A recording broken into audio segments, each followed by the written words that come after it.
Vidéo 100% Olympique de Marseille aujourd'hui, bienvenue sur CM Football, c'est toujours un plaisir de vous retrouver. On va évoquer le bilan du mercato de cet OM qui a signé 3 joueurs dans le tout dernier jour du mercato. Et puis évidemment, je vous donnerai mon avis, un avis assez tranché quand même sur ce match Olympique Lyonnais, Olympique de Marseille qui a vu la défaite de l'OM. Avec une déception évidemment dans la performance des joueurs et évidemment dans le résultat dans la course à la Ligue des Champions. Alors on commence tout de suite par le bilan du mercato avec l'arrivée de Samuel Gigot. Samuel Gigot est arrivé et a été confirmé samedi soir lors du match Olympique de Marseille-Montpellier. Il est arrivé, il a signé, il a été prêté dans la foulée au Spartak Moscou, son club actuel, et il arrivera le 1er juillet prochain. Alors qui est Samuel Gigot? Samuel Gigot a 28 ans, il mesure 1m87, il est droitier et il est défenseur central. C'est un défenseur central qui est à l'aise dans une défense à 3 ou une défense à 4, donc il peut jouer axe droit et ça c'est un point fort par rapport à la tactique employée par Jorge Sampaoli et cette question d'adaptation qui est continuelle dans le jeu du technicien argentin. C'est un défenseur qui reste fréquemment debout et qui aime les duels. C'est un défenseur qui tacle peu. Il a réalisé seulement 11 tacles lors des 16 premières journées avec le Spartak Moscou. Donc c'est un joueur pour moi qui fait partie de ces défenseurs modernes qui aiment bien rester debout face à un attaquant rapide ou non pour le pousser à la faute. Alors concernant la vitesse, ce n'est pas sa qualité première, mais il compense par une bonne force de placement. Il est classé 6e meilleur intercepteur du championnat russe, donc c'est un point qui compte. Ça veut dire qu'il sait se placer pour justement anticiper la vitesse des attaquants adverses. La question qui va se poser par rapport à son arrivée dans la Ligue 1, c'est sa question d'adaptation. C'est un joueur qui a quitté la France il y a assez longtemps. Il a joué à Arles-Avignon, il ne connaît pas la Ligue 1. Il a quitté la France pour jouer en Belgique avant de signer dans le championnat russe. Mais c'est un défenseur qui a de l'expérience quand même.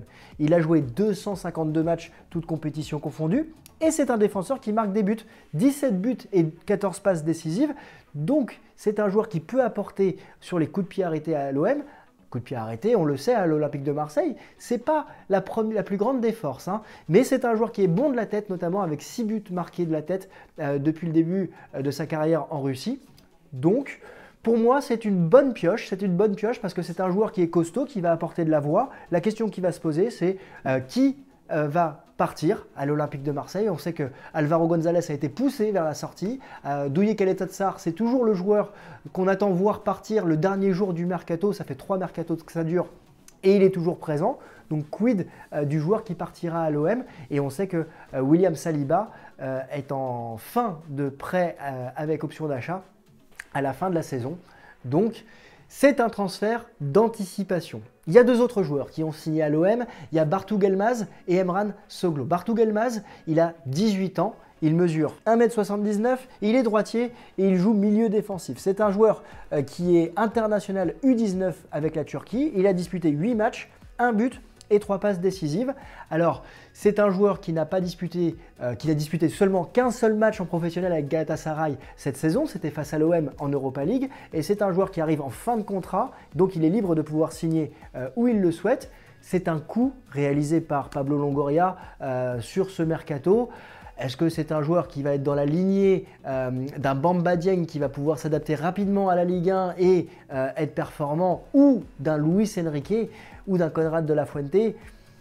L'avenir nous le dira. En tout cas, c'est un coup dans le but d'être, en tout cas, finir sa formation avec l'Olympique de Marseille et pourquoi pas le revendre en réalisant une plus-value. Il y a un autre joueur qui arrive, lui, au centre de formation, c'est Emran Soglo. Il a 16 ans, il mesure 1m78, il est gaucher, milieu central.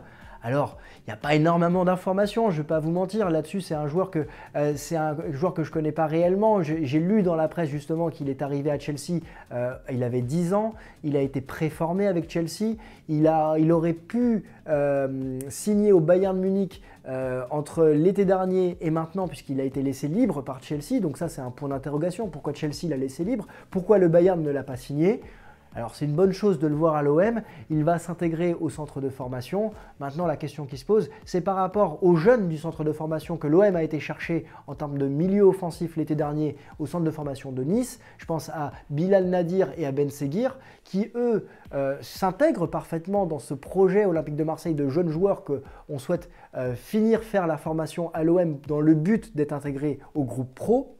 Mais quid de ces joueurs pour le groupe pro justement et pour les résultats présents. Parce que le bilan de ce mercato, c'est 2 joueurs qui sont arrivés libres de tout contrat, Bakambu, Kolasinac, 2 joueurs qui n'ont pas joué beaucoup depuis juillet dernier.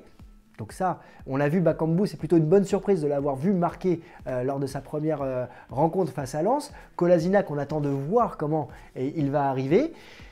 Les 3 autres, on a un Gigot qui devrait arriver pour juillet et les 2 autres sont des jeunes joueurs. Donc, je suis un peu mitigé par rapport à ce mercato parce que on a un côté gauche qu'il faut absolument travailler. Alors Bakambu peut essayer d'apporter. Kolasinac, on va voir dans les prochains jours.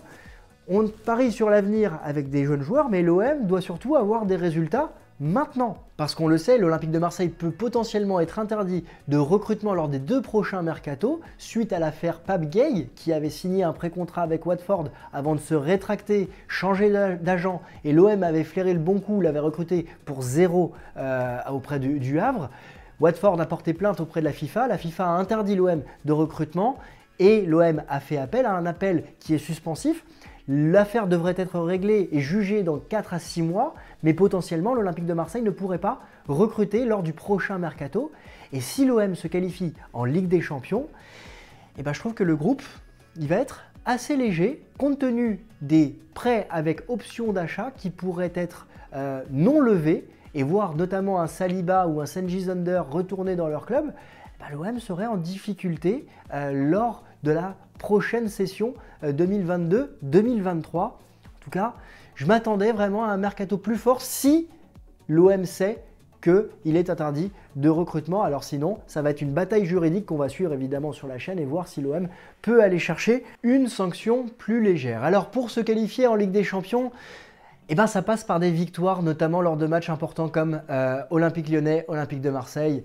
Hier, il y a 2 sentiments qui ressortent de cette défaite, frustration et suffisance.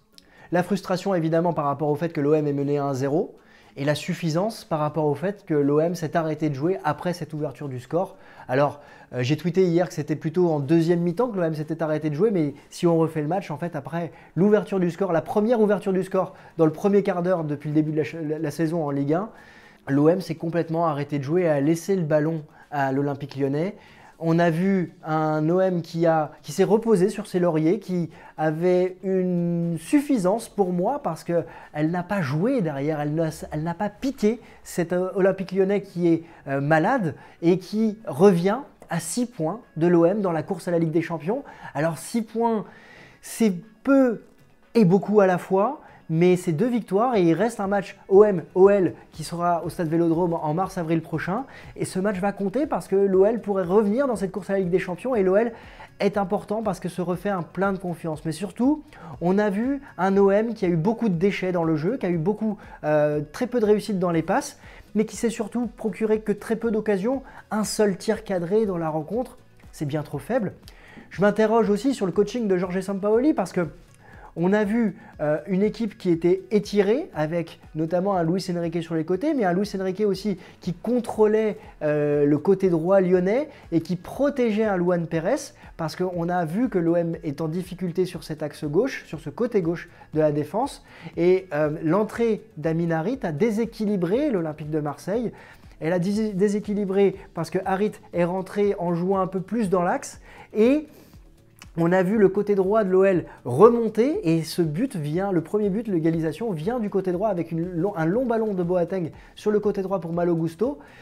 Et c'est assez particulier de voir un joueur libre comme Shaqiri, très petit par rapport aux autres joueurs, marqué de la tête. L'entrée de Dembélé a fait beaucoup de mal évidemment, le repositionnement de Cherki sur le côté gauche aussi. Mais l'OM doit faire mieux dans ce type de match, dans ce type de contrôle de la gestion du match. Et c'est bien trop faible. Et puis aussi, il y a une autre question dans la gestion de Sampaoli, c'est le signal qu'il a envoyé à ses joueurs en ne faisant pas rentrer Milik assez tôt. Parce que en faisant rentrer Milik à la 86e minute, il va chercher de marquer peut-être le 2e but ou d'égaliser dans le temps additionnel. Mais surtout, s'il l'avait fait rentrer plus tôt, il aurait dit à ses joueurs sur le terrain, les gars, on joue pour aller marquer. On joue pour aller marquer ce 2e but et l'OM n'a pas été chercher ce 2e but. Donc il est trop tôt aujourd'hui pour moi pour parler de tournant dans la saison parce que certes c'est une défaite qui fait mal mais il reste encore 16 matchs à disputer et le match face à Angers vendredi soir va être important.